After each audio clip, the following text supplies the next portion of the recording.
Hi friends, welcome to Cognivo institute of excellence. ये मेरी series का तीसरा वीडियो है जो कि हम लोग इंटर के लिए बना रहे हैं, 11th क्लास के लिए, अकाउंटिंग सिलेबस के लिए, जो TSPSC Telangana state syllabus, Andhra Pradesh का state syllabus, NCERT 11th class, ये सारा का सारा सिलेबस हम लोग ले रहे हैं।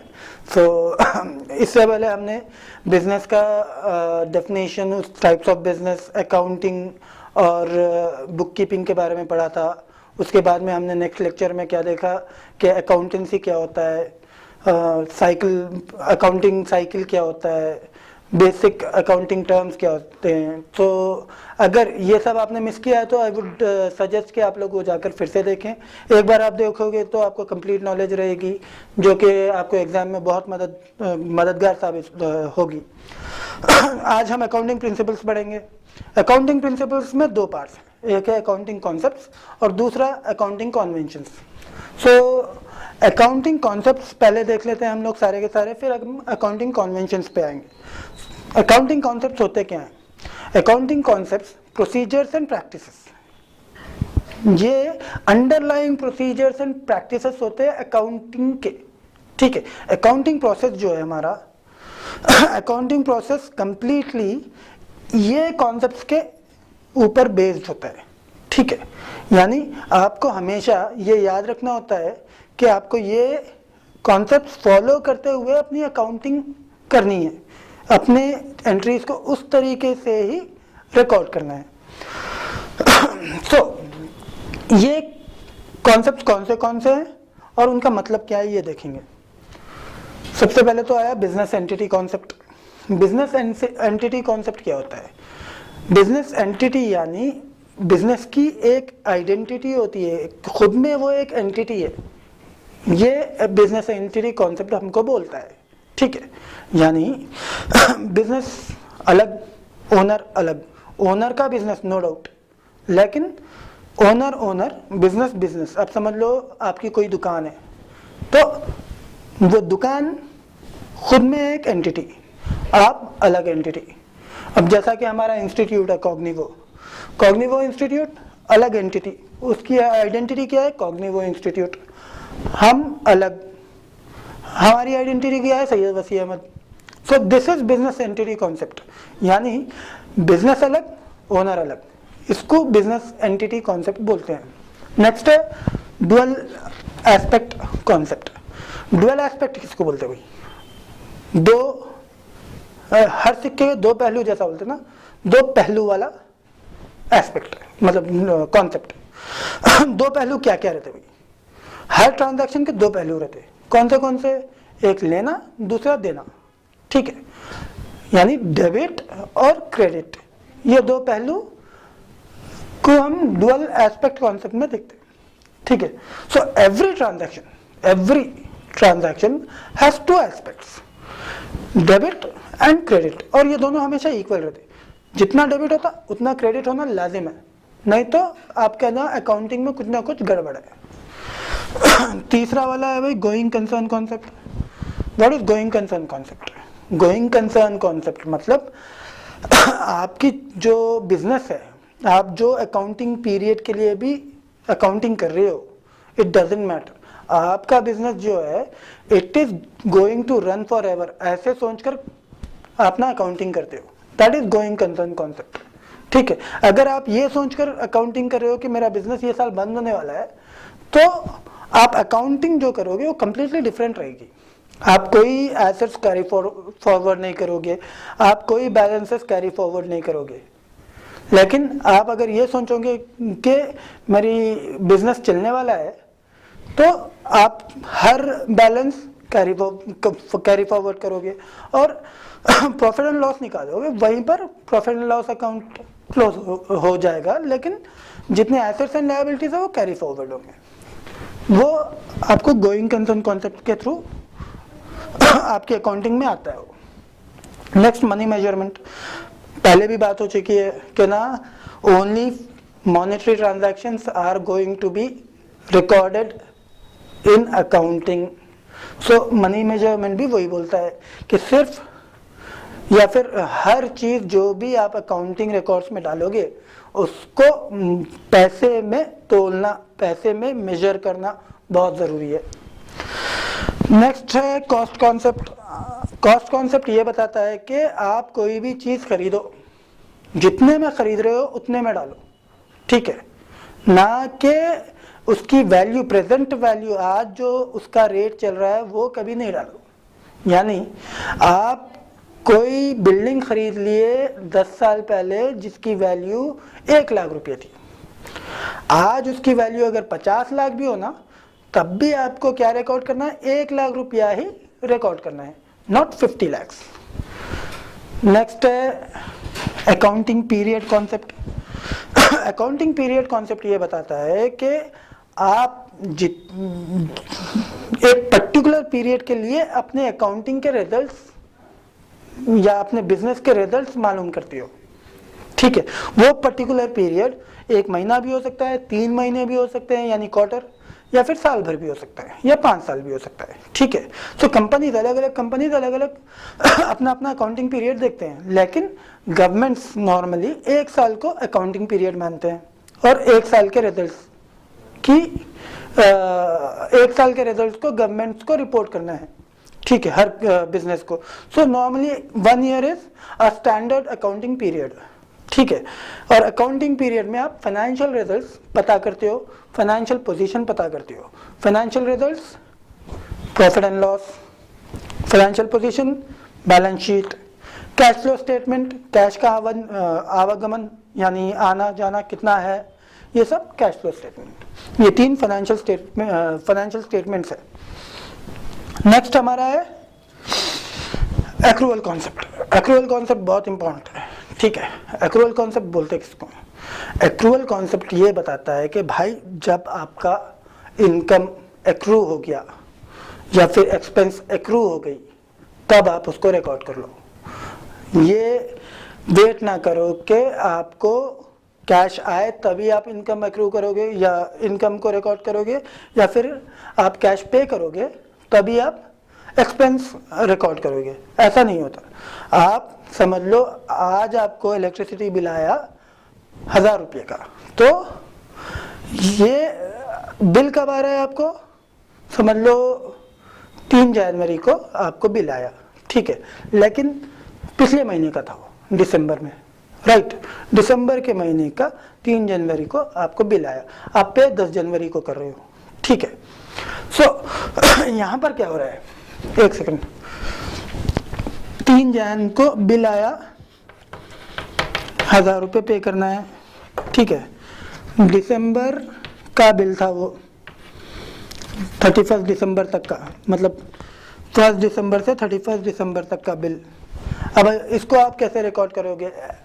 अकॉर्डिंग टू एक्रूअल कॉन्सेप्ट आपको क्या करना है कि ये बिल, मतलब दिसंबर 31 को ये बिल का वैल्यू डाल देना है आपको, कि आपको ये पे करना है अमाउंट। सो ये खर्चा किसका है? इलेक्ट्रिसिटी बिल 31 दिसंबर को रिकॉर्ड हो जाएगा कि ये दिसंबर का खर्चा है 1000 रुपये। ये एक्रूअल कॉन्सेप्ट है। जब खर्चा हुआ, जिसका हुआ, जो कौन से महीने में हुआ वो महीने में डाल दो। आप पे कभी भी करो, डजेंट मैटर। आप 10 जनवरी को पे करो, डजेंट मैटर। आपको तो खर्चा तो दिसंबर का है, दिसंबर में ही डालना है वो, ठीक है। सिमिलरली इनकम भी ले लो, आज आप किसी को उधार बेच दिए, ठीक है, तो उधार बेच रहे हो तो पैसा तो बाद में आएगा, लेकिन बेच तो अब रहे हो, तो अभी रिकॉर्ड करो कि मैंने उसको बेचा, ठीक है। सो ये है एक्रूअल कॉन्सेप्ट। जब एक्रू हो जाता है आपका ट्रांजैक्शन, तभी आप उसको रिकॉर्ड कर लो। कैश आने या कैश जाने का इंतजार मत करो। Matching concept. मैचिंग कॉन्सेप्ट ये बताता है कि भाई जो महीने का खर्चा है या जो महीने की इनकम है या जो अकाउंटिंग पीरियड का खर्चा है या जो अकाउंटिंग पीरियड का इनकम है, वो उसी पीरियड को रिलेट करनी चाहिए। सेम एक्रूअल कॉन्सेप्ट जैसा वो बोल रहा है वैसे ही करना है, लेकिन वो पर्टिकुलर अकाउंटिंग पीरियड के दौरान करना है, ठीक है। अभी यहाँ पर 31 दिसंबर का जो एग्जाम्पल है, वहाँ पर ये भी यहाँ पर करेक्ट बैठता है कि ना अकाउंटिंग पीरियड जो है मैच होना चाहिए आपके खर्चे से, ना कि आप कब पे कर रहे हो उससे कोई फर्क नहीं पड़ता, ठीक है। नेक्स्ट है रियलाइजेशन कॉन्सेप्ट। रियलाइजेशन कॉन्सेप्ट जो है ये बताता है कि भाई आप इनकम अगर रियलाइज कर रहे हो, रियलाइज हो रही है, तभी रिकग्नाइज करो।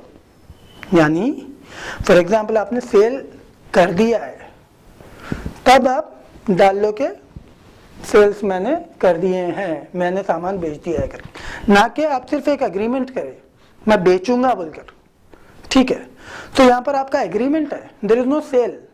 आप जब तक सेल नहीं करोगे उसको रिकॉर्ड नहीं कर सकते।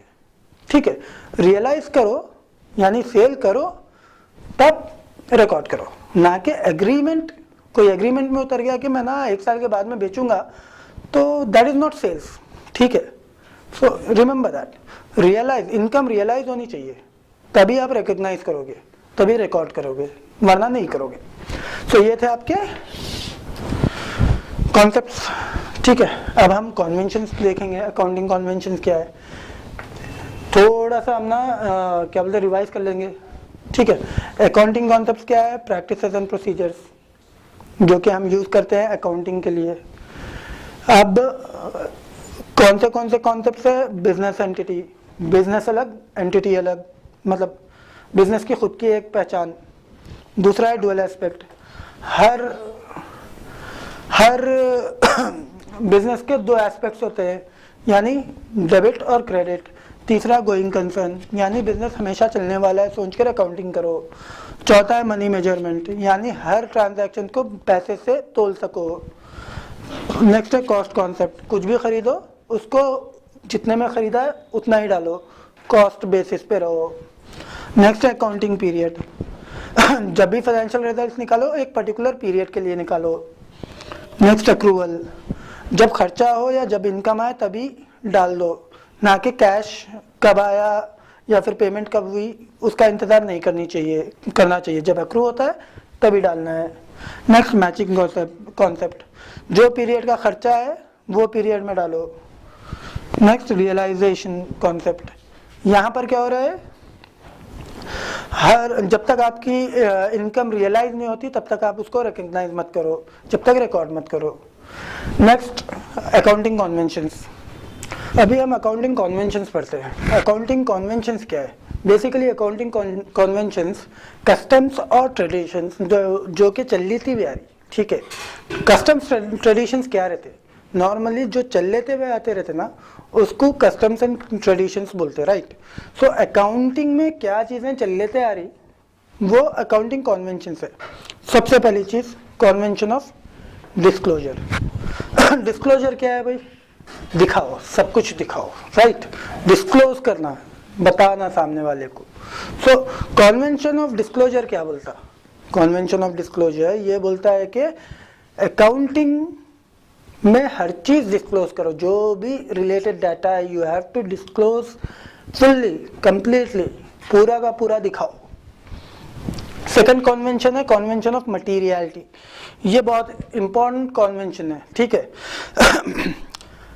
अकाउंटिंग में कुछ चीज़ें मटेरियल होती है, कुछ चीज़ें इमटेरियल होती है। ठीक है, सो अब समझ लो एक स्टेपलर है, राइट, एसेट, उसको एसेट की कैटेगरी में डाल सकते हैं कि हम लोग नहीं डालते नॉर्मली, देखा गया तो हाँ भाई का चीज़ है, दिखती है, महसूस होती है, उसको ज़्यादा दिन तक यूज़ भी कर सकते हैं हम लोग।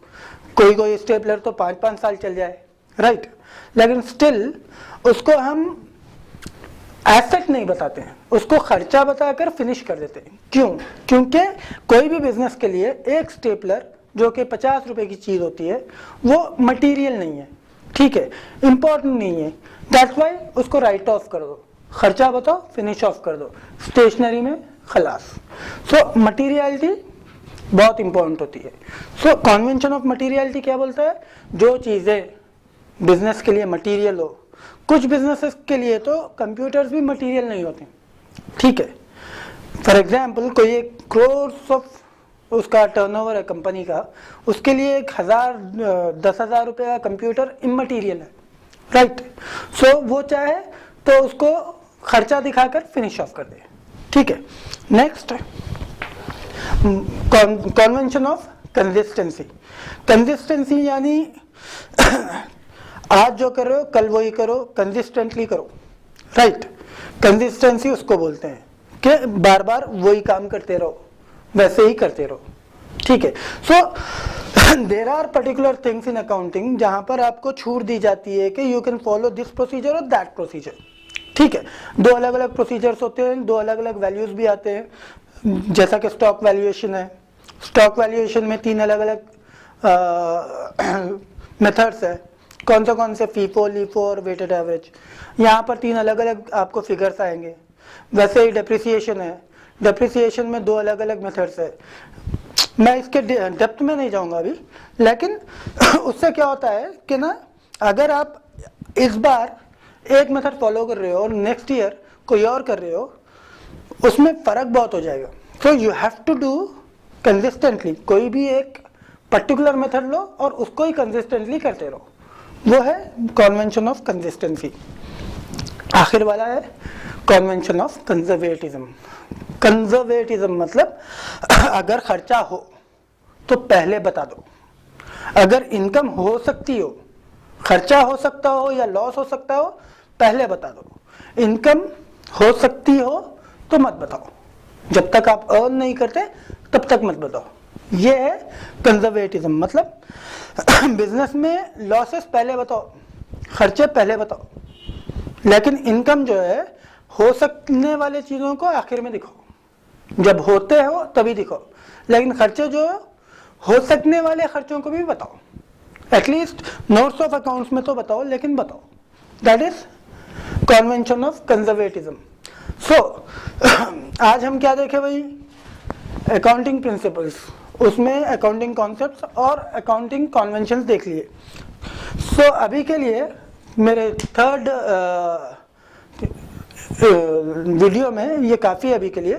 सो we will continue with our fourth video in a short while, that is on journals. So journal entries कैसे करते हैं वगैरह वगैरह। सो और double entry book keeping system भी बताना है, थोड़ा सा है वो। So I will do it after a while.